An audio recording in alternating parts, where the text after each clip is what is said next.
One morning, Gordon was crossing waiting at the station for Edward's train. He was growing impatient, and after what seemed like ages, Edward finally arrived.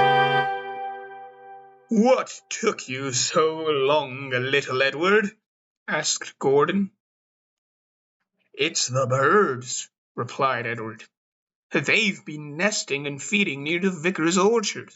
The driver says we have to go slowly or there might be a bird strike." "Ah!" grumbled Gordon.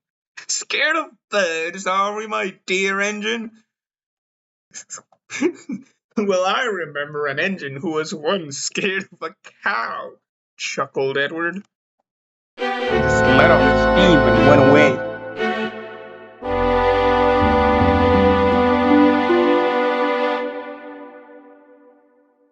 Next morning, Gordon was still boasting.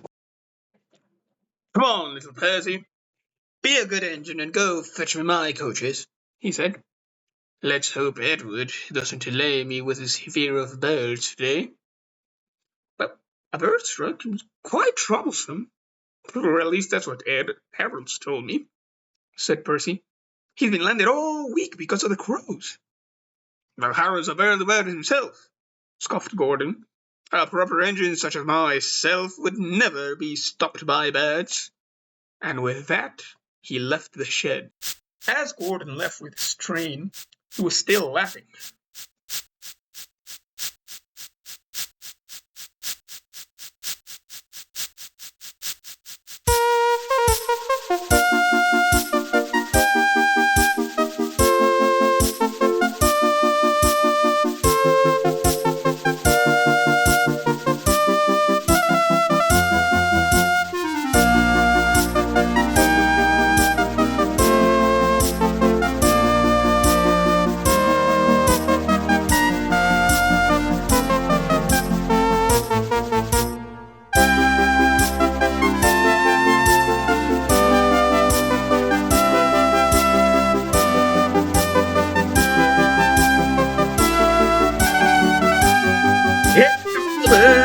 "Couldn't be me, scared by a bird.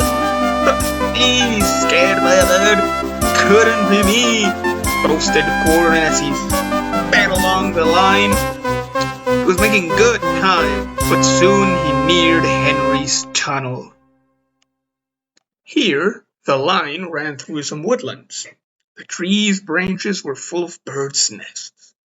They had been feeding near the railway, and Gordon had seen them a couple of times. However, today Gordon was being noisier than usual.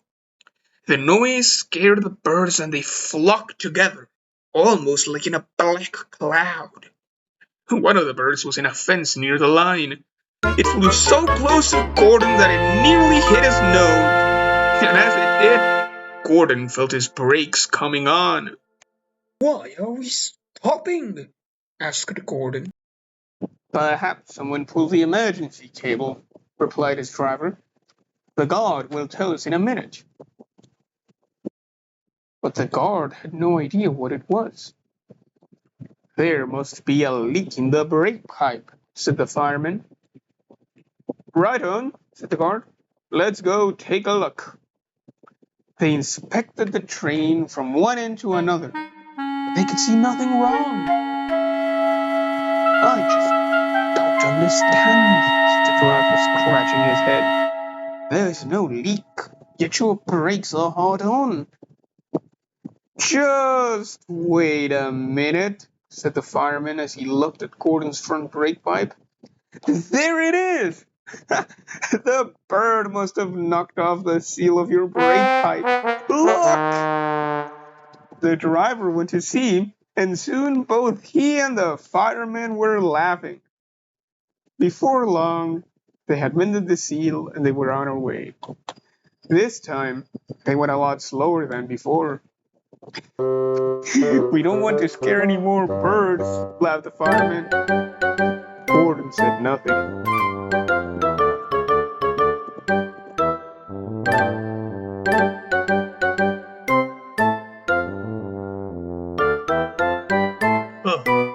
At least no one knows about this. he thought. But that night, as he was backing onto the sheds, he heard a voice. It was just a bird, Gordon. Nothing to crow about. Now, Gordon wasn't sure, but he thought the voice belonged to Edward.